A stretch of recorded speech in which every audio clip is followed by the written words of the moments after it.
Hi, I'm Sarah. I'm at Centennial Park Library in the loft, our makerspace. Today I'm going to show you how to draw a mandala. It's a very fun, relaxing and meditative project that you can do. And every time you draw one, it's going to be unique. It's like doodling within a structure, so there's no expectations, but when you're done, you wind up with something that looks kind of cool without you putting a ton of planning and effort into it. So join me and let's go. Okay, so the materials you're going to need for this is a compass, a ruler. If you have a mechanical pencil, they're great for this.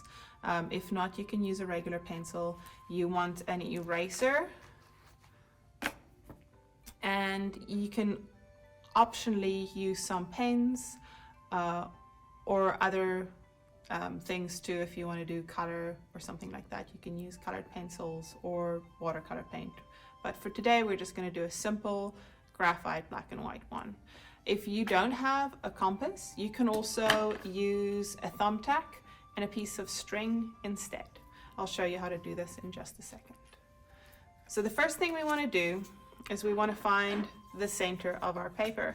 And I am going to use the centimeter marks on this because I hate inches. So 23 divided by 2 is 11 and a half. So I make a small, so when you make your guiding marks, you want to make them very lightly. So I'm going to make a guiding mark there halfway through. Just going to move this out and then just make sure that's lined up. And this is 24.8, so it's going to be on 12.4. So this is going to be the center of my paper. So once I found the center, where this line and this line intersects, I'm going to mark it. Then I'm going to take my ruler. I'm going to draw a line through the middle of the paper. And another one across. You can get very exact with this part, and you can use exact measuring tools to do this, or you can just kind of eyeball it. If I decide that I want to make a mandala that has 4 equal divisions, I can just divide it horizontally and vertically. If I wanted to make a mandala that is more intricate than that, then maybe with 8 points of symmetry, I can cross over. So now notice that my paper is square. So if I draw this line from corner to corner, I'm going to get a fairly evenly divided, let's call it a pie. So I'm going to have 8 fairly equal slices. If you have a protractor, you could also use a protractor to do these measurements. And if you don't have a protractor and you're not working on a square piece of paper, you could always fold a second piece of paper into a wedge and use that. So now that I've kind of laid out my straight axes for the mandala, I'm going to take my protractor and I'm going to place there's a sharp edge and there's the drawing edge. Some of them will have a pencil on this side. So I'm going to set it to a fairly small circle to start off with. You could, if you wanted to get fancy, you could measure the size of that first circle, but I'm not going to be that fancy. I'm going to let this be a little bit more flowy. So if you've ever wondered what this is for on your protractor, it is so that you can turn it more easily if you hold on to that. So you're going to hold on to that and lightly let your protractor dance in a circle around the center. Now also be very careful that you're not poking a big hole in your paper over here with the sharp edge. Okay, so I've drawn my first circle and I want to set this a little bit larger for the second one. I'm kind of going to compare it to what I have here and say, okay, that looks like a good size for my second circle. Make a second circle. And I like to vary large with a little bit of a smaller divide on the second round. So now I'm gonna make another larger circle. This is up to you. This part is, there's no way that you have to do this, but I wanna make the third circle a little bit bigger than the second one. So that looks good to me.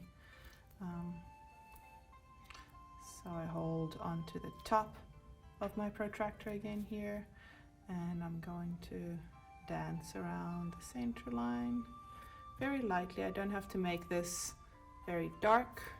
And then I want to make another small division. So on this one I just roll the little ball,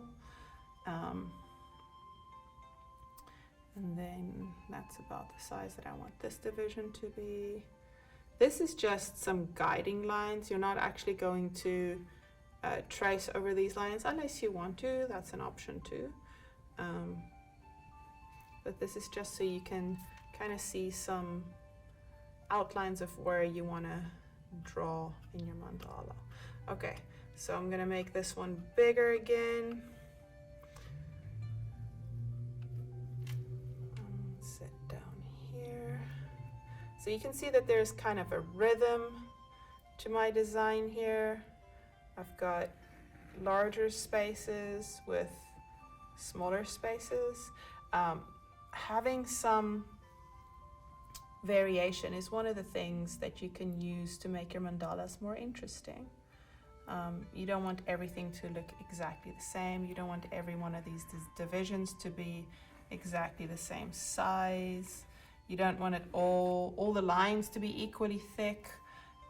You don't want all the areas to be equally shaded. It's just going to make for a more interesting piece of art.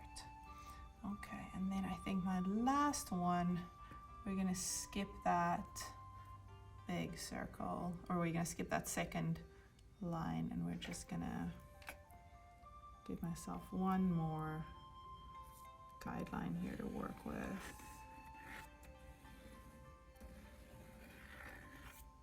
Okay, that should be good. Let me also show you really quickly how to do the other one with the string. So let's say you didn't have a protractor. You could do your measurements, find your center line. So top to bottom is 24.2, so it's 12.1. And side to side is 23, so it's 11.5. So they come together right here. I still do my vertical and horizontal lines. This is quite light. You might not even be able to see these lines that I'm drawing because they're guiding lines. I don't want them to be very dark. And then I'm gonna aim corner to corner on this, which should give me a pretty good division. This paper isn't perfectly square, but we don't need this to be perfect. You could also do this freehand without doing any of the measurements first, and just kind of work in concentric circles starting from the center. So if I do my slices, then I can take the piece of string I have. This one is not stretchy, which is helpful to get it more even. I'm going to take the two ends of the string together, fold it in half from the center. Then I'm going to take these two ends and I'm going to tie them together. So just a simple, pretty basic knot. Just tie these two ends together and tighten it up. And then at various intervals along this piece of string, I'm going to tie more knots. So tie the center together. I want to leave myself a small area here. I'm going to leave myself a slightly bigger area on the next knot. So that, then a slightly bigger one. then even bigger for the third, and the biggest one's going to be my fourth. So for this example, I'm just going to have 4 concentric circles on my design. Now I'm going to take my thumbtack. I'm going to put it through the first circle. It doesn't really matter which side you start. I'm going to find that center, and I'm going to keep my thumbtack there with one of my fingers while I take my mechanical pencil. I put it into this loop, and I use this loop to kind of draw a circle around. Okay, so this is obviously not going to be as perfect as doing it with a protractor, but since this is just a guiding line, that's okay. Second circle going through the second loop. Be careful not to move your thumbtack from the center, and then the third circle through the third loop, and so on. So we're going to go back to the one that I drew with a protractor. So now within these outlines, I can start to create a design. So I want to start from the center. You can also start from the outside of your mandala if that's preferable for you. I think today I'm going to go with a floral design that's inspired by henna and Mehndi art. So I'm going to start with a nice dark circle in the center. And then I think I'm going to go with some concentric circles around it. So now I'm just going to stop talking and just doodle for a bit.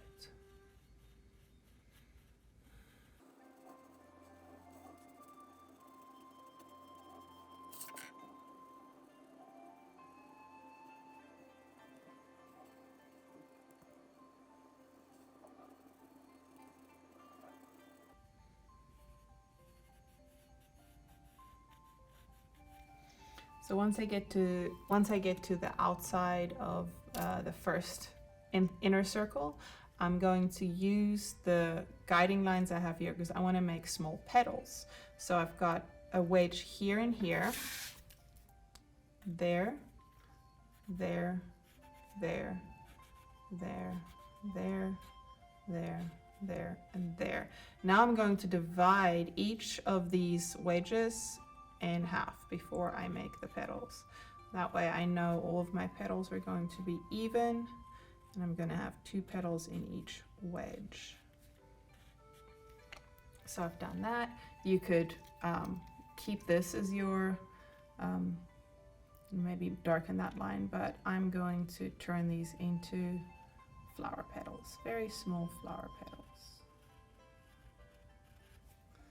I also do recommend kind of sketching the outlines first, kind of getting a rough outline before you go into too much detail. But it's up to you if you want to do a lot of detail straight from the get-go. That's your artistic freedom. For my second guideline here, or my third circle really, I want to divide. So this is the central line of my wedge. I'm going to darken this up again because I do want to keep these lines, at least on this design. And you can see that what I'm drawing freehand is not perfect, but the fact that I'm drawing it within the structure of these lines makes it look much better. So for this, I'm going to go up to the edge of this line, and then I'm going to go in. And if you're concerned that you can't draw perfect petals, turn your paper. Go up to that guideline and then in. So then you know you're drawing at exactly the same angle as the last one. Up to that line and then in.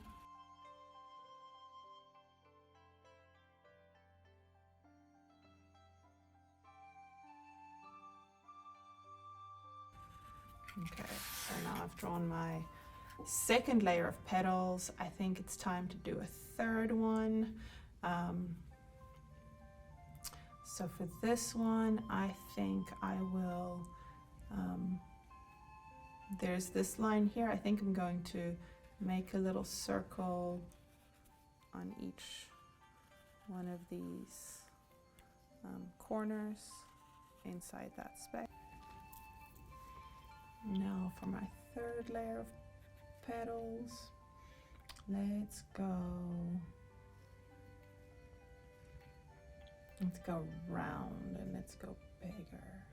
So I think I'll stagger them with these, and I'll go trace that line,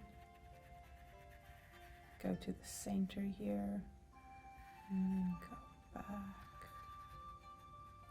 Stop there. So I find my center first, maybe. I don't want this to look like a computer did it, so I'm going to lean into the imperfection of the hand drawing for this section. So now, I think I'm going to trace that.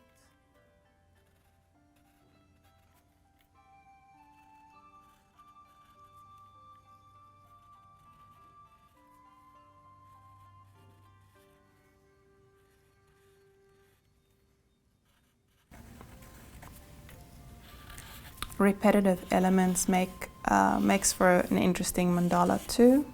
So for this one, I'm repeating circles, the shapes of leaves, flower leaves, and I'm also repeating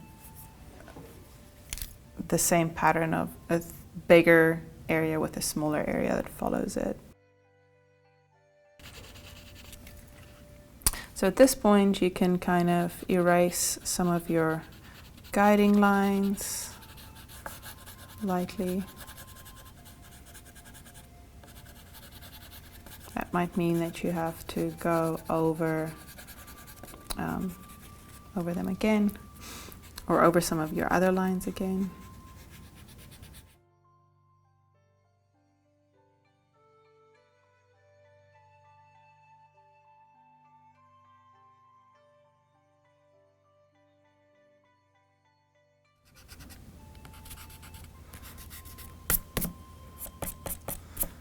For the rest of them, I think I'll actually blend the guiding lines in to the design when I do my shading. So I'm going to use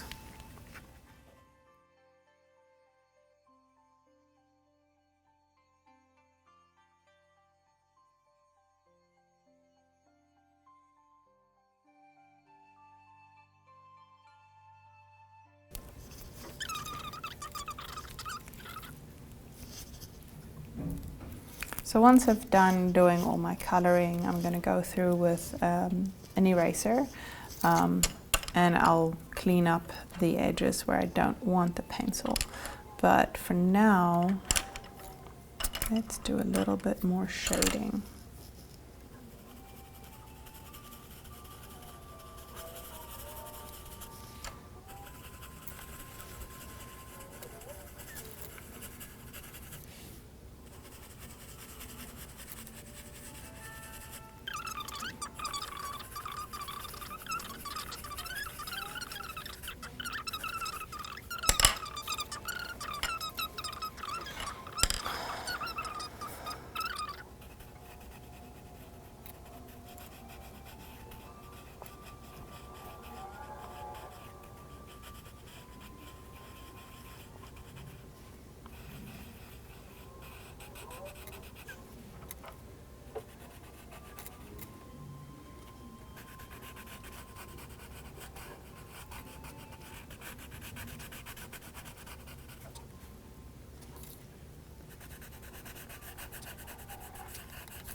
This is a very fine eraser that I'm using.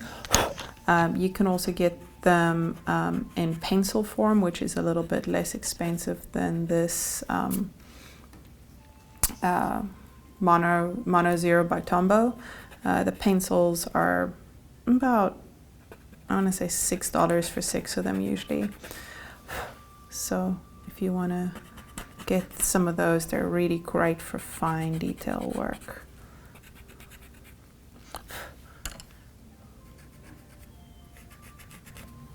It's absolutely not necessary. You can do all of this just by shading a little bit more carefully than I was doing. I am a little bit constrained on the amount of time I have to complete this video.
Okay, that's my mandala. I hope you enjoyed watching, and I'd love to see what you create. If you come by the library, you can show me. Thank you for watching, and make sure that you subscribe to our YouTube channel to see all of our future videos.